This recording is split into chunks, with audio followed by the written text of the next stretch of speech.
আসসালামু আলাইকুম প্রিয় দর্শক। আজকের ভিডিওটি কোমর ব্যথা রোগীদের জন্য একটি স্পেশাল ভিডিও।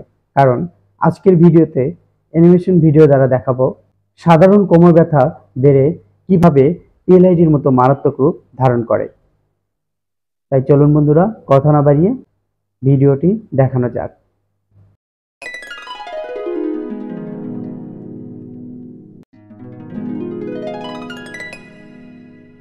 প্রিয় দর্শক, এখন যে হাড়টি দেখতে পাচ্ছেন এটা আমাদের মেরুদণ্ডের হাড়। এই মেরুদণ্ডের হাড়ের মাঝখানে ইন্টারভার্টিব্রাল ডিস্ক থাকে। এই ডিস্কের চারিপাশ দিয়ে একটা শক্ত অংশ থাকে এবং এর মাঝখানে জেলির মতো কিছু পদার্থ থাকে। ডিস্কের জেলি বলে থাকি। এইটা কোনো কারণে বাহিরের পর্দা যদি ফেটে যায় তাহলে ডিস্কের মাঝখানে যে জেলিগুলো আছে এই জেলিগুলো যদি বের হয়ে যদি নার্ভের উপর প্রেসার তৈরি করতে না পারে তাহলে আপনার কোমর ব্যথা থাকবে। আর যদি নার্ভের উপর প্রেসার তৈরি করতে পারে তাহলে আপনার ব্যথাটি কোমর থেকে পায়ের দিকে ছড়িয়ে যাবে। তখনই আপনার ব্যথাটি তীব্র আকার ধারণ করবে। তখন আপনি আর দাঁড়িয়ে থাকতে পারবেন না, দীর্ঘক্ষণ কাজ করতে পারবেন না। কোনো কাজ করতে গেলে 10 থেকে 15 মিনিটের মধ্যেই আপনার অবস্থা খারাপ হয়ে যাবে। কোমর ব্যথা কিভাবে শুরু হয়, কোন কাজ করলে কোমর ব্যথার মারাত্মক রূপ ধারণ করতে পারে, ব্যথা বেশি হলে করণীয় কি, এবং ভিডিওর শেষে দেখানো হবে এর এক্সারসাইজ বা ব্যায়ামগুলো। কোমর ব্যথাকে আমরা লো ব্যাক পেইন বলে থাকি। এই লো ব্যাক পেইন মাইল্ড থেকে মডারেট এবং মডারেট থেকে সিভিয়ার পর্যায়ে গিয়ে কোমর ব্যথাটি তীব্র আকার ধারণ করে। কোমরে শতকরা 80% মানুষের কোমর ব্যথার কারণ হলো কম্পিউটার, ল্যাপটপ আর মোবাইল। এই তিনটি জিনিস মিলে বাঁশ যেমন ঘুণ ধরে, আমাদের কোমরটাকে তেমন ঘুণ ধরাচ্ছে। আমরা অফিসে সামনে ঝুঁকে দীর্ঘ 7 থেকে 8 ঘন্টা কাজ করি। যারা ড্রাইভার ভাইরা আছেন তারা 16 থেকে 17 ঘন্টা সামনে ঝুঁকে ড্রাইভ করেন, এবং যারা গার্মেন্টস কর্মীরা আছেন তারা সামনে ঝুঁকে দীর্ঘ 15 থেকে 16 ঘন্টা মেশিনে কাজ করেন। যার কারণে এইসব পেশেন্টরাই ডাক্তারের কাছে কোমর ব্যথা নিয়ে বেশি আসে। যদি আমরা সঠিক পজিশনে বসি তাহলে আমরা সহজেই কোমর ব্যথাকে প্রিভেনশন করতে পারি। প্রিয় দর্শক, আপনারা এখন যে পজিশনটি স্ক্রিনে দেখতে পাচ্ছেন এবং পাশে যে পজিশনটি দেখতে পাচ্ছেন এটা ভুল পজিশন। এরকমভাবে দীর্ঘক্ষণ বসে কাজ করলে আমাদের কোমরে স্ট্রেস পড়ে, যার কারণে আমাদের মেরুদণ্ডের আশেপাশে যে মাসলগুলো আছে সেগুলো দুর্বল হয়ে পড়ে, ব্লাড সার্কুলেশন কমে যাবে, যার কারণে আর্লি ডিজেনারেশন হওয়ার সম্ভাবনা থাকে। কিছু কিছু রোগীর দেখা যায় পূর্বে আঘাত পেয়ে কম্প্রেশন ফ্র্যাকচার হয়েছিল, যার কারণেও কোমর ব্যথা হতে পারে। পরিশ্রম কমে যাওয়ায় আমাদের শরীরে অতিরিক্ত চর্বি জমে। এই চর্বির কারণে অতিরিক্ত ওজন বহন করতে হয়। এই ওজনটি আমাদের কোমর ব্যথার জন্য অনেকাংশেই দায়ী। আপনি শহর থেকে গ্রামে ঘুরতে গেছেন, যেই কাজগুলো আপনি অনেক দিন হলো করেননি সেই কাজগুলো হঠাৎ করে করতে গিয়ে মেরুদণ্ডের হাড়ের ডিস্কে চাপ পড়ে ব্যথা শুরু হতে পারে। প্রিয় দর্শক, এতক্ষণ যা বললাম এগুলোকে আমরা এক কথায় মেকানিক্যাল ব্যাক পেইন বলে থাকি। বয়সের সাথে সাথে হাড় ক্ষয় একটি অবধারিত বিষয়। বিশেষ করে মহিলাদের শরীরে ক্যালসিয়ামের ঘাটতির কারণে পুরুষদের তুলনায় মহিলারাই কোমর ব্যথায় আক্রান্ত বেশি হন। গর্ভজনিত এবং মাতৃদুগ্ধ পানকালীন সময়ে ক্যালসিয়ামের ঘাটতি হয়ে থাকে। মেনোপজের সময় অ্যান্টিজেন হরমোনের ঘাটতি দেখা দিলে এই সময়ে শরীরে ক্যালসিয়ামের শোষণ ক্ষমতা কমে যায়। এই সময় মহিলাদের দ্রুত হাড় ক্ষয় যায়। মহিলাদের মাসিক বন্ধ হওয়ার আগে 0.3% করে হাড় ক্ষয় যায় এবং মাসিক বন্ধ হয়ে যাওয়ার পরে পার ইয়ার 3% করে হাড় ক্ষয় যায়।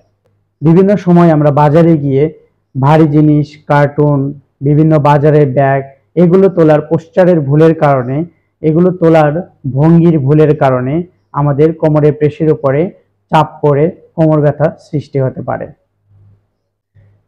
যে কোনো ভারী জিনিস আমরা নিচ থেকে ওপরে তোলার জন্য ওপর হয়ে না তুলে আমরা এই সময় হাঁটুকে ব্যবহার করি। হাঁটুকে ব্যবহার করলে কোমরে চাপ কম পড়বে। আপনারা স্ক্রিনে দেখতে পাচ্ছেন কিভাবে একটি ভারী জিনিস নিচ থেকে ওপরের দিকে হাঁটু ব্যবহার করে তুলতে হয়। সারাদিন বাইরে কাজ করার পর বাসায় এসে হাত পা ছড়িয়ে দিয়ে মাথার নিচে 2-3টা বালিশ নিয়ে ঘুমাচ্ছি, আহ কি আরাম! কিন্তু এই আরামটাও আপনার বিপদ ডেকে আনতে পারে। সকালবেলা উঠে দেখছেন আপনার ঘাড় নাড়াতে পারছেন না, বিভিন্ন জয়েন্টের পেশিতে ব্যথা হচ্ছে, বিভিন্ন জয়েন্টের পেশিতে টান পড়ে আছে, বিশেষ করে আপনারা ওপর হয়ে শোয়াটা বন্ধ করুন। কারণ ওপর হয়ে শোয়াটা ঘাড়ের জন্য স্ট্রেনিং পজিশন। এই পজিশনে শুয়ে থাকলে আমাদের ঘাড়ে আঘাত পাওয়ার সম্ভাবনা বেশি থাকে। ইসলাম ধর্মেও এভাবে শোয়াকে নিষেধ করা হয়েছে। আপনারা স্ক্রিনে দেখতে পাচ্ছেন, কাত হবেন, একটু কোল বালিশ নেবেন, হাঁটু ভাঁজ করে কোল বালিশের ওপর রেখে আরাম করে ঘুমাবেন, অথবা চিত হয়েও ঘুমাতে পারেন। কোমর ব্যথা রোগীদের জন্য কিছু উপদেশ মেনে চলতে হবে। আমরা যে ভিডিও শেষে ব্যায়ামগুলো দেখাবো, এই ব্যায়ামটি আপনারা অবশ্যই দিনে 3 বার, প্রত্যেকবার 5 মিনিট করবেন।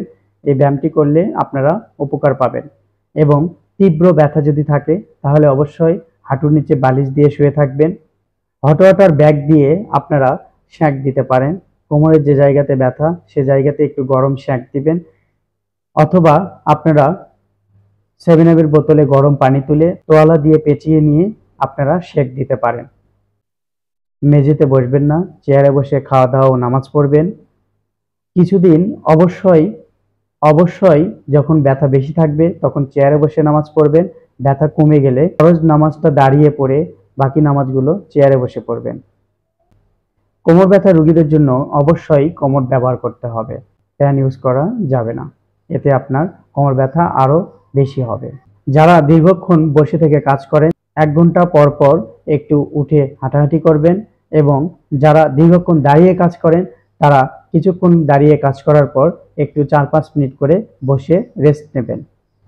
দীর্ঘক্ষণ একই ভঙ্গিতে কাজ করলে হাড়ের আশেপাশে যেগুলো মাসল আছে এই মাসলগুলো দুর্বল হয়ে পড়ে, যার কারণে আমাদের ব্যথা মৃদু থেকে সিভিয়ার পর্যায়ে চলে যাবে।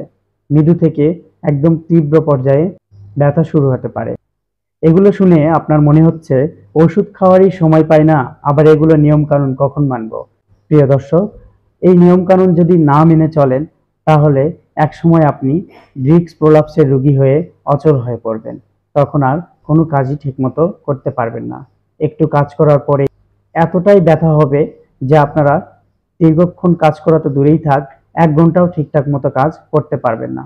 সুতরাং কোমর ব্যথাকে অবহেলা না করে কোমর ব্যথাকে একটু সিরিয়াসলি নেওয়ার চেষ্টা করবেন, এবং যখনই কোমর ব্যথা শুরু হবে তখনই এটা চিকিৎসা নিয়ে ভালো করার চেষ্টা করবেন।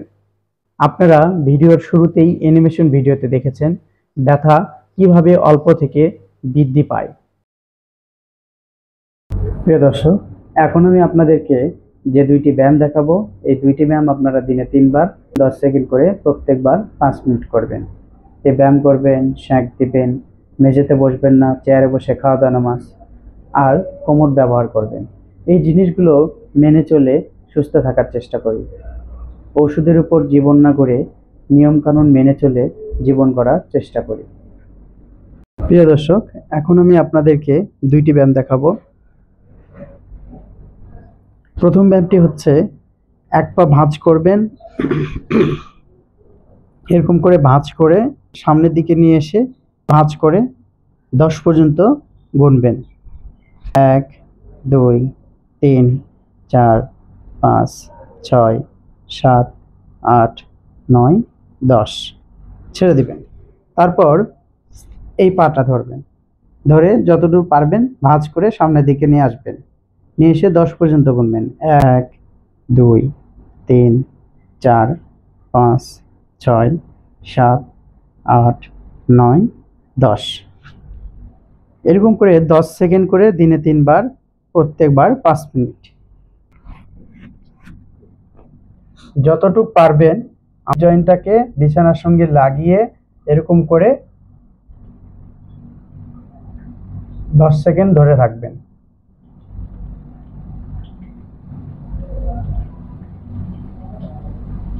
যদি বেশি ব্যথা লাগে তাহলে আপনারা এরকম করেও করতে পারেন।